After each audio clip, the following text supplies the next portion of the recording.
आदाब। मुंसिफ टीवी में आपका इस्तकबाल है। उत्तर प्रदेश और उत्तराखंड की खबरों के साथ मैं हूं मोनिस अनवर। देखेंगे तमाम बड़ी खबरें। आगाज करेंगे हेडलाइंस के साथ।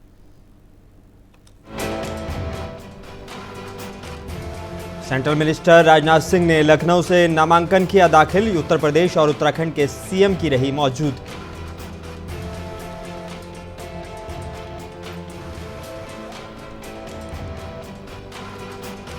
अखिलेश यादव ने एटा विधानसभा लोकसभा सीट से सपा प्रत्याशी के लिए मांगे वोट। बोले ये चुनाव संविधान बचाने का है।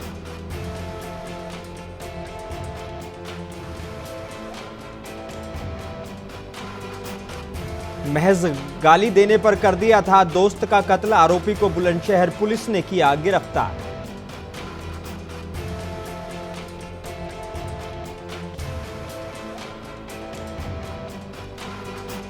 और बिजनौर में डीसीएम ने गेहूं निकालने वाली मशीन में मारी जोरदार टक्कर। हादसे में 2 लोगों की मौत, 6 लोग गंभीर रूप से घायल।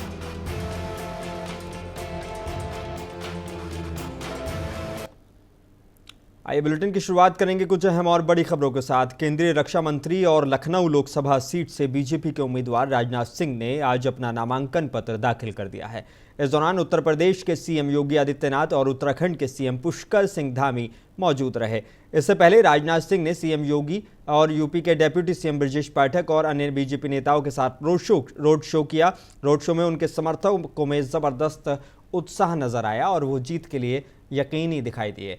लखनऊ लोकसभा सीट भाजपा के लिए सुरक्षित सीट मानी जाती है।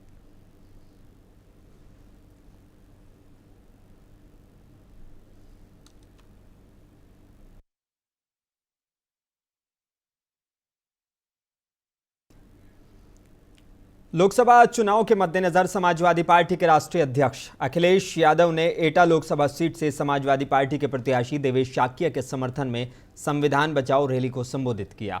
इस दौरान समाजवादी पार्टी के राष्ट्रीय अध्यक्ष अखिलेश यादव ने कहा कि संविधान बचेगा तो लोकतंत्र बचेगा और लोकतंत्र बचेगा तो वोट देने का अधिकार बचेगा। वहीं सपा मुखिया अखिलेश यादव ने बीजेपी पर जमकर निशाना साधा। ये चुनाव जो होने जा रहा है, ये चुनाव न केवल हमारे आपके भविष्य का फैसला करेगा, बल्कि ये चुनाव आने वाली पीढ़ी के भविष्य का भी चुनाव है। कई मौकों पर, कई जगह पर हम लोगों ने ये बात रखी है और कही कई बार कि जिस तरीके से कभी समुद्र मंथन हुआ था,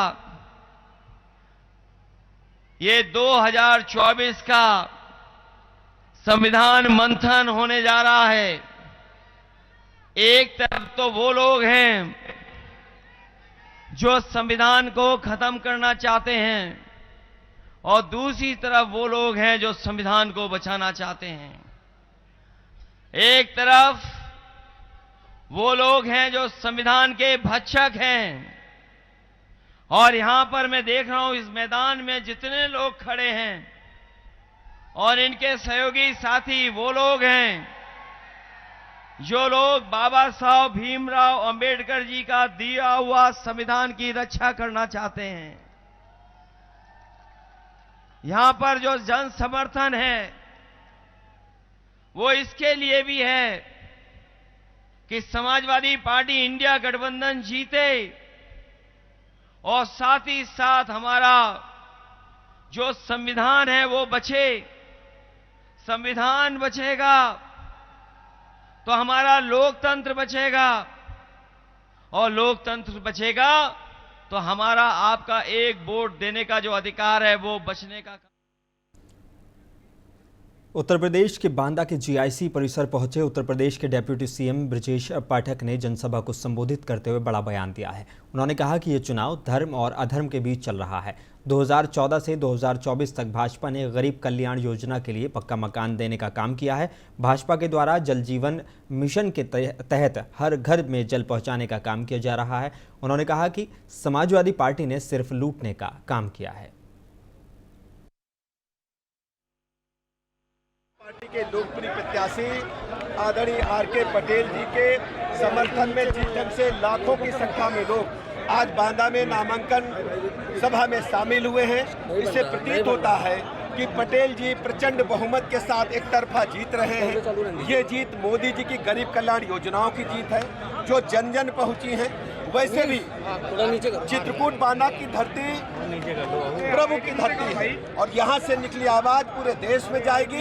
उत्तर प्रदेश में 80 की 80 सीटें भारतीय जनता पार्टी जीत रही है। मंत्री जी रायबरेली और अमेठी से भी सफल है। रायबरेली अमेठी भी प्रचंड बहुमत से जीतेंगे। अमेठी जीत चुके हैं, रायबरेली भी जीतेंगे, मैनपुरी भी जीतेंगे। उत्तर प्रदेश में 80 की 80 सीटों पर जीत सुनिश्चित। बाराबंकी लोकसभा संसदीय क्षेत्र से भाजपा प्रत्याशी राजरानी रावत को धूमधाम से जुलूस निकालकर कलेक्ट्रेट पहुंची और नामांकन दाखिल किया। इसके पहले जल शक्ति मंत्री स्वतंत्र देव सिंह की मौजूदगी में जीआईसी ऑडिटोरियम में चुनाव नामांकन सभा का आयोजन किया गया। भाजपा प्रत्याशी राजरानी रावत के साथ जल शक्ति मंत्री स्वतंत्र देव सिंह, राज्य मंत्री सतीश चंद्र शर्मा, एमएलसी अवनीश सिंह पटेल के अलावा सभी विधायक मौजूद रहे।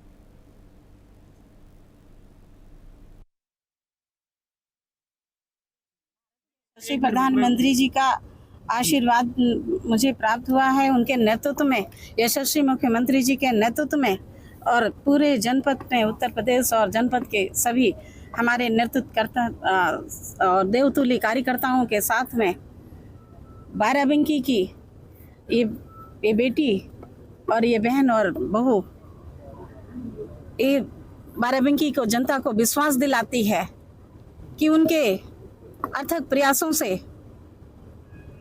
ये खरी उतरेगी और जो भी हमारे माननीय भारतीय जनता पार्टी के जो हमारा घोषणा पत्र है उसको अच्छा सा लागू करने में हमें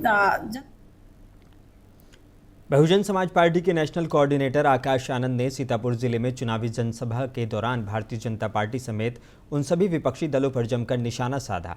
उन्होंने कहा कि प्रदेश में बुलडोजर की नहीं बल्कि आतंकियों की सरकार है। इस सरकार में बहनें और बेटियां सुरक्षित नहीं हैं। केंद्र की भाजपा सरकार मुफ्त राशन के नाम पर देशवासियों को गुलाम बना रही है।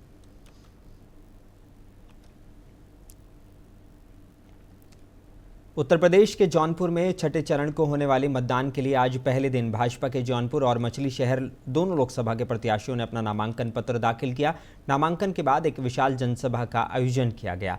बतौर मुख्य अतिथि पहुंचे डिप्टी सीएम ब्रजेश केशव प्रसाद मौर्य ने जनसभा को संबोधित किया। इस दौरान मीडिया से बात करते हुए उन्होंने कहा कि यूपी की 80 सीटें भाजपा जीतने वाली है। सपा बसपा कांग्रेस पर तंज कसते हुए उन्होंने कहा कि कांग्रेस का मैनिफेस्टो धोखा है। 80 की 80 लोकसभा सीटें यूपी की और जो 400 पार, अब की बार 400 पार, फिर एक बार प्रचंड बहुमत से मोदी सरकार, इसका फैसला देश की जनता कर चुकी है।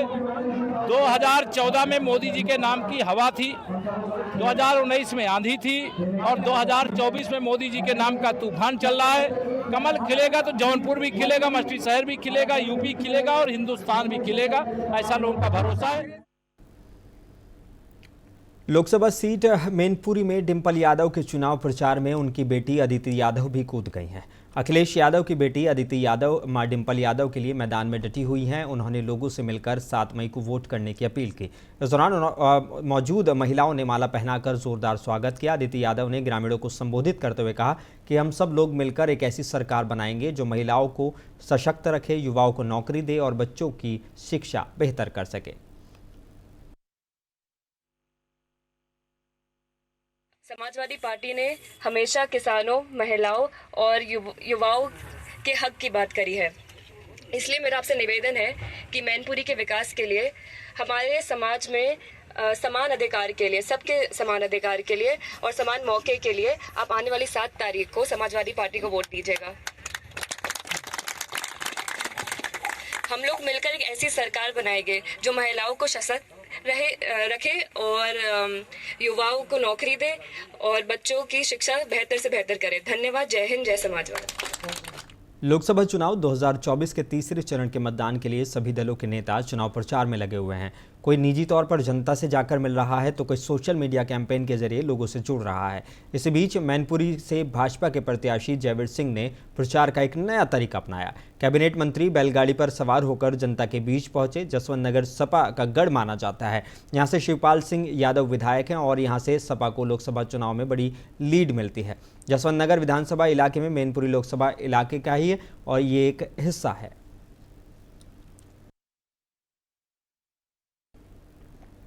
छठे चरण के चुनाव के लिए जौनपुर लोकसभा इलाके में भारतीय जनता पार्टी के प्रत्याशी कृपाशंकर सिंह ने कलेक्ट्रेट में नामांकन कर अपनी जीत का दावा किया। नामांकन के पहले कृपाशंकर सिंह ने नगर में जुलूस निकाला। उन्होंने 4 सेट में अपना नामांकन दाखिल किया। नामांकन के बाद मीडिया से बात करते हुए उन्होंने कहा कि केंद्र और प्रदेश सरकार की योजनाओं की जन कल्याणकारी योजनाओं को आम जनता तक पहुँचाकर उसका फ़ायदा आखिरी लाइन में खड़े लोगों तक पहुँचाने का हमेशा कोशिश रहेगी।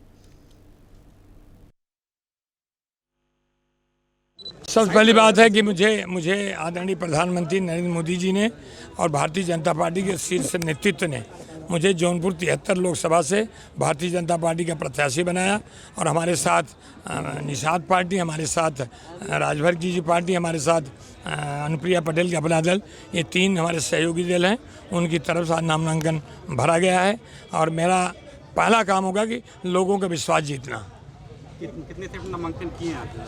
हाँ, कितने सेटों में नामांकन किया? 4। अच्छा, किस तरह से विकास की क्या रूपरेखा तय की आपने? जौनपुर में ऐसा क्या नहीं था जो आप करने वाले हैं? बताएंगे। मैंने कहा ना कि लोगों को विश्वास जीतना है, उसमें बहुत सारी चीज़ें आएंगी जो मैनिफेस्टो के रूप होगी और मैनिफेस्टो मेरा वही रहेगा। मेरा उत्तर प्रदेश के जिला बिजनौर में खाकी वर्दी की आड़ में नाजायज तरीके से भोली भाली जनता से पैसा वसूलना एक युवक के लिए भारी पड़ गया। उत्तर प्रदेश पुलिस की वर्दी में एसआई बनकर वाहनों की चेकिंग के नाम पर वाहन स्वामियों से अवैध वसूली कर रहा था। इसी बीच पुलिस ने फर्जी दरोगा को गिरफ्तार कर संगीन धाराओं में केस दर्ज कर लिया है और आरोपी को जेल भेजने की कवायद शुरू कर दी है।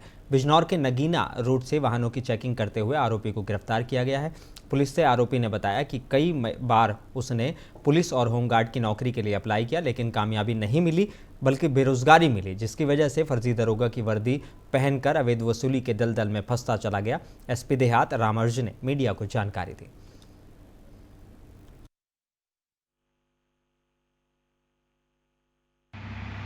कल दिनांक 28/4/2024 को थाना नगीना को सूचना प्राप्त हुई कि एक व्यक्ति उत्तर प्रदेश पुलिस की वर्दी धारण करके नगीना बड़ापुर मार्ग पर खो नदी के पुल के पास आने जाने वाले वाहनों से ऑनलाइन चालान की रौब गालिब करके वसूली की जा रही है। इस संबंध में थाना नगीना पुलिस तत्काल मौके पर पहुंची। उसके द्वारा एक व्यक्ति शैंटी कुमार सनाब सोमपाल निवासी शेरपुर थाना हल्दौर को गिरफ्तार किया गया। अब उनके कब्जे से उत्तर प्रदेश पुलिस की संपूर्ण वर्दी, मोबाइल फ़ोन, 1150 रुपये व एक मोटरसाइकिल बरामद हुई। पूछताछ पर उसके द्वारा जुर्म इकबाल करते हुए पूर्व में भी थाना कोतवाली और हल्दौर में इस तरह का कृत्य करने की बात बताई। इस संबंध में थाना नगीना पर सुसंगत धाराओं में अभियोग कर पंजीकृत करके अग्रिम विधिक कार्रवाई की जा रही है। उत्तर प्रदेश के बिजनौर के हल्दौर इलाके में एक तेज रफ्तार डीसीएम ने गेहूं निकालने वाली मशीन को जोरदार टक्कर मार दी। हादसे में 2 लोगों की मौके पर ही मौत हो गई, जबकि 7 मजदूर घायल हो गए। गुस्साए ग्रामीणों ने सड़क पर जाम लगा दिया।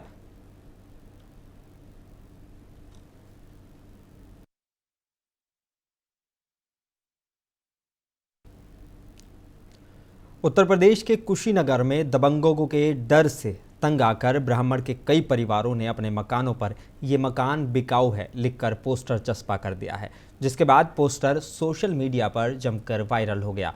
पोस्टर वायरल होते ही हरकत में प्रशासन आया और लोगों के द्वारा लगाए गए पोस्टर की जांच शुरू कर दी और प्रशासन ने पीड़ित लोगों से जाकर मुलाकात की।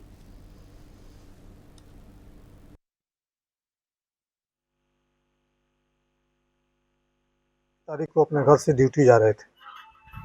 यहाँ से प्राथमिक विद्यालय करीब 500-600 मीटर है। वहाँ गोलबंद होकर के अनुसूचित लोग हमको एकाएक न कुछ पूछे न कुछ कहे, एकाएक डंडा से और मुक्का तमेचा से मारना चालू किए। हम अकेले थे, मोटरसाइकिल चला रहे थे, 8 बजे के समय था और हम पूछते रहे भाई क्या है कुछ बताना, तो बताए कुछ ये नहीं, तत्काल मारना चालू कर दिए। इसमें मेरा एक हाथ फ्रैक्चर हो गया और अभद्र गालियाँ देने लगे। ऐसे होते होते हम किसी तरह से वहाँ गिर गए। उसके बाद वो लोग गिरे तो जाने कि कुछ हो गया इनको ज़्यादा, उसके बाद दो चार लोग वो लोगों का घर है, वो लोग दौड़ कर गए, देखे तो टांग टूंग करके लाए। वहाँ एक जगह बीचों में मकान पट्टा में बैठा है, पानी वानी पिलाए, पानी वानी मत दिली हमको दी। हमको सारा हाथ गोड़ हमारा झिंझिना रहा है। ये ग्राम करजहा थाना पटेरवा में इस तरह की शिकायत सवेरे मिली थी कि कई घरों पे इस तरह के चस्पा किए गए थे कि उनको रहने में दिक्कत हो रही है। तो उसका संज्ञान लेते हुए मेरे द्वारा और सीओ साहब द्वारा स्थलीय निरीक्षण किया गया है और प्रकरण की जानकारी ली गई। प्रकरण में उत्तर प्रदेश के बुलंदशहर के पहासू थाना इलाके के अटेरना गांव के शराब ठेके से 1,07,000 रुपए की लूट का मामला सामने आया है। लूट की घटना को अंजाम देकर बदमाश फरार हो गए। बदमाशों ने सेल्समैन को तमंचे की बट मारकर जख्मी कर दिया। बदमाश सेल्समैन से रुपए लूटने के साथ ही 3 मोबाइल भी लूटकर फरार हो गए। हादसे के बाद एसपी देहात, सीओ सहित पहासू थाना पुलिस मौके पर पहुंची। सीओ शिकारपुर शोभित कुमार ने मीडिया को जानकारी दी। पहासू थाना क्षेत्र में एक अटेरना शराब के ठेके से लूट हुई है। क्या है पूरा मामला और सर कितने की लूट हुई है? कल दिनांक 28 अप्रैल 2024 को रात करीब 10 बजे थाना पहासू क्षेत्र में एक अटेरना रोड पर अंग्रेजी शराब एवं देसी शराब का ठेका है। यहाँ से सूचना मिली कि करीब 10 बजे के करीब कुछ अज्ञात लोगों ने आकर ठेके के जो सेल्समैन हैं इनके साथ मारपीट एवं कुछ पैसे छीनने की घटना। उत्तर प्रदेश के बुलंदशहर जिले की सिकंदराबाद पुलिस ने एक हफ्ते पहले विपिन हत्याकांड का खुलासा कर दिया है। एसएसपी श्लोक कुमार ने बताया कि विपिन की उसके ही पूर्व परिचित यानी कि दोस्त ने गाली दिए जाने से गुस्सा होकर धारदार हथियार से सोते वक्त वार कर हत्या कर दी थी। पुलिस ने विपिन हत्याकांड मामले में उसके ही दोस्त भूपेंद्र को गिरफ्तार कर जेल भेजा है और आला कत्ल बरामद किया है। बता दें कि विपिन की हत्या एक हफ्ते पहले हुई थी। पुलिस ने इसका खुलासा आज किया है। 23 तारीख को थाना सिकंदराबाद मुरादाबाद गांव में एक व्यक्ति जिनका के नाम विपिन है, उनकी बॉडी उनके घेर पे ही मिली थी। वो एक खाट पे सो रहे थे और मौके को देखकर ये प्रतीत हो रहा था कि उनके ऊपर जो मच्छरदानी लगी हुई थी उसके बाहर से किसी धारदार हथियार से वार किया गया है। इस घटना के अनावरण के लिए थाना सिकंदराबाद की टीम को लगाया गया था, जिनके द्वारा आज इस घटना का। और जिला संभल के नखासा थाना इलाके में हुई बैंक चोरी की घटना को पुलिस ने खुलासा कर दिया है। पुलिस ने 3 आरोपियों को गिरफ्तार किया है, जिनके पास से बैंक चोरी के 3,31,804 रुपए, नाजायज असला, कारतूस, मोबाइल और बाइक बरामद की गई है। एसपी ने प्रेस कॉन्फ्रेंस कर इसका खुलासा किया है। तो किस तरह का खुलासा किया गया है? ये 7/8 4 तहपा थाना नकासा स्थित प्रथमा बैंक में चोरी की घटना हुई थी, जिसमें 3 व्यक्तियों द्वारा रात्रि को नकबजनी की घटना की गई थी। इस संबंध में थाना नखासा पर सशक्त धाराओं में मुकदमा दर्ज किया गया था। उसी में आज 3 व्यक्तियों को, जिनके नाम मनप्रीत, हर्ष चौधरी और प्रखर चौहान है, तो थाना नखासा पुलिस द्वारा गिरफ्तार किया गया है। इनके पास से जो उत्तर प्रदेश के लखीमपुर खीरी में लोगों को आग की चपेट में आने से मौतों का सिलसिला रुकने का नाम नहीं ले रहा है। ऐसा ही एक दर्दनाक हादसा आज देखने को मिला है। भीरा थाना इलाके के गांव अमृतापुर में एक किसान गन्ने के खेत की पराली जलाकर फूंक रहे थे, तभी किसान बुरी तरह से आग की चपेट में आ गए। इस हादसे में किसान की खेत में ही जिंदा जलकर दर्दनाक मौत हो गई। हादसे के बाद किसान के परिवार में कोहराम मच गया। सूचना पर पहुंची पुलिस ने शव को पोस्टमार्टम के लिए भेज दिया है। और सहारनपुर में भी किसान के खेत में कटी पड़ी करीब 10 बीघा गेहूं की फसल में अचानक आग लग गई। आग लगने की वजह से विद्युत लाइन में शॉर्ट सर्किट होना बताया जा रहा है। लगातार जिले में गेहूं की फसल में आग लगने की घटनाएं घट रही हैं। किसानों के द्वारा लगी हुई आग को बुझाने का प्रयास किया गया, इसके बाद आग पर काबू पाया गया। पूरी घटना जनपद सहारनपुर के ननौता गंगो मार्ग पर मधुसूदन दूध फैक्ट्री के सामने की बताई जा रही है। और उत्तर प्रदेश के फिरोजाबाद जिले के शिकोहाबाद के माधोगंज में बीती रात एक परचून की थोक व्यापारी के यहां पे शॉर्ट सर्किट से ज़बरदस्त आग लग गई। आग से दुकान में रखा लाखों रुपए का सामान जलकर राख हो गया। आग की सूचना पर पहुंची दमकल और पुलिस ने दुकान के ऊपर रह रहे परिवार को काफ़ी मेहनत के बाद रेस्क्यू किया। गनीमत ये रही कि किसी भी परिजनों को चोट नहीं आई है।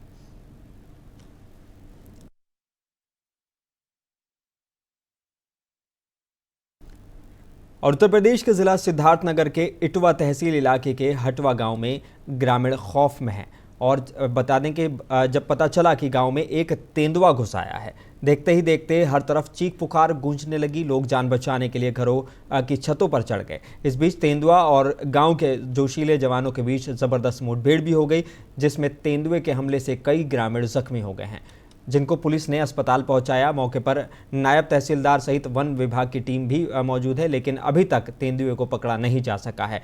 तेंदुआ गांव के ही एक घर में छुपकर बैठा हुआ है। लाठी डंडे से लैस ग्रामीण अपनी छतों पर पहरा दे रहे हैं। वन विभाग सूचना पाकर जाल लेकर पहुंची है और मगर नतीजा अभी भी सिफर है। आप देख सकते हैं तस्वीरों में कि किस तरह से तेंदुए ने युवक पर हमला किया।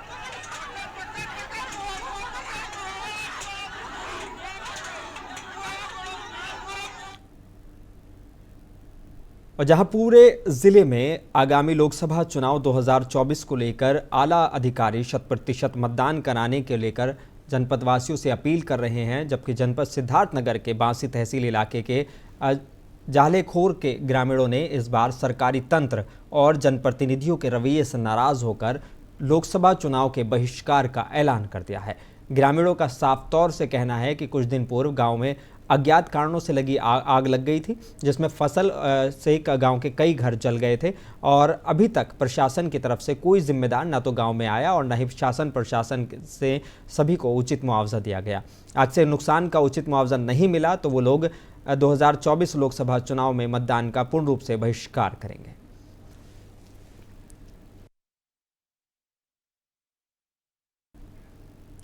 अब बुलेटिन में बस इतना ही। अपने मेजबान मोनिस अनवर को दीजिए इजाजत। बने रही मुंसिफ टीवी के साथ।